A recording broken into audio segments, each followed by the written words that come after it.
आज मैं आपको बस 1 कप कच्चे चावल से इतना बढ़िया नाश्ता बताने वाली हूँ, वो भी कम से कम तेल में और बनाना तो बेहद आसान।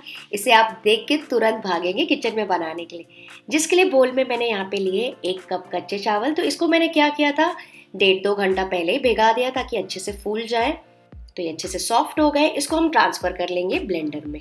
अच्छा फ्रेंड्स, अगर आप जल्दी में हैं ना तो कम से कम 1 घंटा तो चावल को ज़रूर भिगाइएगा। आप चाहें तो उसको हल्के गर्म पानी में भी भिगा सकते हैं। और उसके बाद इसमें एक्स्ट्रा टेस्ट देने के लिए मैं यहाँ पे डाल रही हूँ 1 आलू। तो कच्चा आलू मैंने लिया क्योंकि इजीली सबके घर में अवेलेबल होता है। इसको डायरेक्टली छील के ऐसे काट के डाल देंगे।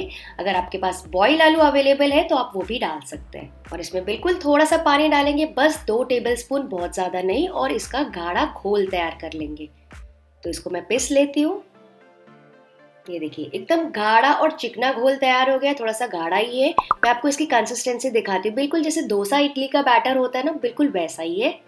तो इसको साइड में रख देंगे और इसको पकाना स्टार्ट करेंगे। जिसके लिए कढ़ाई में मैंने लिया 1 टेबलस्पून तेल। जैसे ही गर्म हो जाएगा इसमें मैं डालूंगी हींग फ्लेवर के लिए। और साथ ही मैं डाल रही हूँ आधा टीस्पून राई। जैसे ही दोनों चीज़ें फ्राई हो जाएगी इसमें हम डालेंगे पानी। तो पानी फ्रेंड्स, आपको यहाँ पे ध्यान रखना है कि पानी कितना डालना है। हमने यूज़ किए थे 1 कप कच्चे चावल, तो यहाँ पे मैं यूज़ कर रही हूँ करीबन 2 कप भर के पानी। और साथ ही मैं इसमें डाल रही हूँ 1 टीस्पून नमक। और इसे भी मिक्स करेंगे और अच्छा सा उबाल आने का वेट करेंगे। तो फ्रेंड्स, पानी का रेशियो बहुत ज़्यादा इंपॉर्टेंट है। बहुत ज़्यादा पानी यहाँ पे नहीं डालना है। मान लीजिए अगर आपको मिक्सचर ड्राई लगे तो बाद में भी आप हल्का सा पानी छिड़क सकते हैं। तो ये देखिए अच्छा सा उबाल आ गया है पानी में। अब हम क्या करेंगे, गैस का फ्लेम लो करेंगे। और जो घोल हमने तैयार किया था ना चावल का, वो थोड़ा थोड़ा करके डालते जाएंगे और लगातार मिक्स करते जाएंगे। तो एक हाथ से डालते जाइए और विस्क करते जाइए, मिक्स करते जाइए, जैसे कि गाढ़ा होना स्टार्ट हो जाए। और यहाँ पे बिल्कुल भी छोड़ना नहीं है इसको, नहीं तो ये एकदम एक तरफ इकट्ठा हो जाएगा और पेस्ट कच्चा कच्चा सा लगेगा। इसको लगातार ऐसे मिक्स करते जाइए। तो देखिए धीरे धीरे आप देख सकते हैं करीबन 2 मिनट की कुकिंग के बाद कि मिक्सचर हल्का सा गाढ़ा होना ही स्टार्ट हो गया है। तो इसको बस अब लगातार मीडियम फ्लेम पे और गाढ़ा करेंगे जब तक कि एक तरफ इकट्ठा ना हो जाए। अच्छा फ्रेंड्स, यहाँ पे मैं आपको एक और चीज़ बता देती हूँ। ये मैंने बनाया है कच्चे चावलों से। अगर मान लीजिए आपको वैसा नहीं करना है तो यहाँ पे डायरेक्टली आप 1 कप जो चावल का आटा होता है ना, उससे भी ये रेसिपी बना सकते हैं।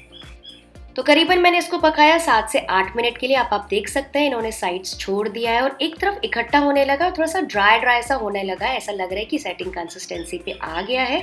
तो इस वक्त इसको बहुत ज़्यादा ड्राई नहीं करेंगे, गैस का फ्लेम ऑफ कर देंगे।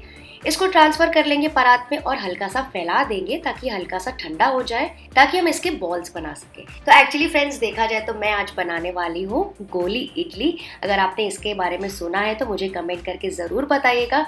और मुझे ये भी आपको कमेंट करके बताना है कि कच्चे चावल से आप और कौन सी रेसिपी बना सकते हैं, लेकिन वो इसी तरह से लो कैल होनी चाहिए। ठीक है, चलिए देखते हैं कितने कमेंट्स आते हैं। तो मिक्सचर हल्का सा ठंडा हो गया, मैं इसको हैंडल कर पा रही हूँ। उसको फिर से थोड़ा सा गूंथ लेंगे, थोड़ा सा तेल डाल के चिकना कर लेंगे। पूरा ठंडा होने बिल्कुल नहीं देना है, वरना ये इतना सेट हो जाएगा कि आप इसके बॉल्स नहीं बना पाएंगे। तो अब क्या करना है, अपने हाथों में हल्का सा तेल लगा लेंगे और इसके छोटे छोटे बॉल्स बनाना स्टार्ट करेंगे। तो मैं यहाँ पे एकदम ऐसे मिनी साइज के बॉल्स बना रही हूँ। बच्चों को बहुत पसंद आते हैं, आसानी से वो खा लेते हैं। टिफिन बॉक्स में भी ये रेसिपी काम आ जाती है। आप चाहें तो इसकी छोटी छोटी टिक्कियाँ, जैसे छोटी इडली होती है ना, वैसे भी बना सकते हैं। देखिए मैं इतने साइज का बना रही हूँ और इसी तरह से सारी गोली इडलियाँ यानी कि सारे बॉल्स तैयार कर लेंगे। ये देखिए सारे बॉल्स रेडी हो गए। तो फ्रेंड्स, इतनी 1 कप चावल में ना, कच्चे चावल में, यहाँ पे हमारी 35 to 40 इतनी छोटे साइज की इडलियाँ रेडी हो सकती है। तो अब हम इसको स्टीम करेंगे ताकि अच्छे से फूल जाए और जो थोड़ा बहुत इसका कच्चापन है ना, वो भी निकल जाए। जिसके लिए यहाँ पे मैंने स्टीमर की प्लेट ली। आप चाहे तो इडली के स्टैंड्स भी यूज़ कर सकते हैं। इसमें क्या होता है ना, 3-4 इडली, छोटी इडली आराम से सेट हो जाती है। तो मैं ये बड़ी वाली प्लेट यूज़ कर रही हूँ। इसको अच्छे से ग्रीस कर लेंगे तो इसमें काफ़ी सारी इडली अच्छे से एक बार में आ जाएगी। तो सारे बॉल्स इसमें डाल देंगे प्लेट में। और इसी तरह से अगर आप इडली स्टैंड यूज़ कर रहे हैं तो उस पर भी डाल दीजिए। तो यहाँ पे मैंने पहले से ही पानी स्टीम करने के लिए रख दिया था। सबसे पहले मैं ये इडली स्टैंड डाल रही हूँ, उस पर मैंने कुछ बॉल्स डाले और फिर ये प्लेट।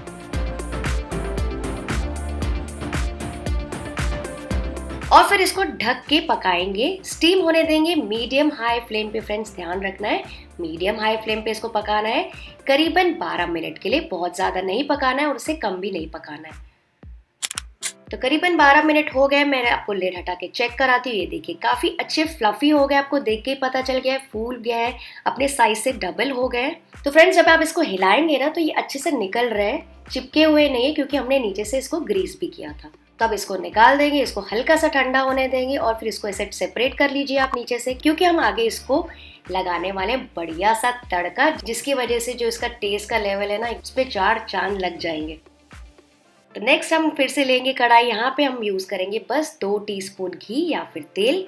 जैसे ही गर्म हो जाएगा इसमें मैं डाल रही हूँ आधा टीस्पून राई, थोड़े से करी पत्ता, 2 से 3 हरी मिर्चें बारीक कटी हुई। फिर मैं डाल रही हूँ रेड चिली फ्लेक्स, इसका बहुत अच्छा टेस्ट आता है, कलर भी आता है। और पिंच में डाल रही हूँ हल्दी पाउडर, आप चाहें तो लाल मिर्ची पाउडर भी यूज़ कर सकते हैं। थोड़ा सा मिक्स कर लेंगे, फ्राई कर लेंगे तड़के को। थोड़ा सा मैं यहाँ पे नमक भी डाल रही हूँ और फिर हम इसमें डाल देंगे हमारी स्टीम की हुई इडलीस।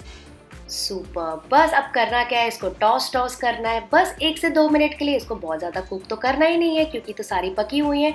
बस टॉस करना है कि सारे जो इडली है, सारे जो गोली इडली है वो अच्छे से लट पट जाए, मसाले लग जाए उसमें। अच्छा फ्रेंड्स, यहाँ पे मैंने बहुत ही बेसिक मसाले और बेसिक तड़का यूज़ किया है।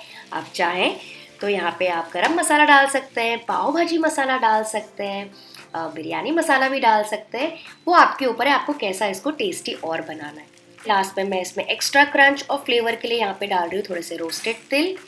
ये कम्प्लीटली ऑप्शनल है, 1 टेबलस्पून मैं डाल रही हूँ और साथ ही डाल रही हूँ थोड़ा सा फ्रेश धनिया भी। और फिर से इसको मिक्स करेंगे।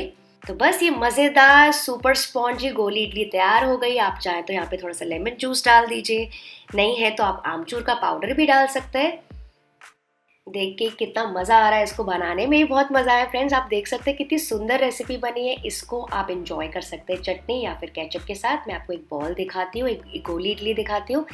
कितनी ज़्यादा सॉफ्ट है, कितनी ज़्यादा स्पॉन्जी है, बिल्कुल मुलायम ऐसे कॉटन की तरह। तो ये रेसिपी आप ज़रूर ट्राई कीजिएगा, स्पेशली अगर आप डाइट में, तो आपको पक्का से पसंद आएगी। और अगर पसंद आई तो इस वीडियो को लाइक, शेयर और सब्सक्राइब करना ना भूलिएगा। मैं आपसे मिलती हूँ, बाय बाय।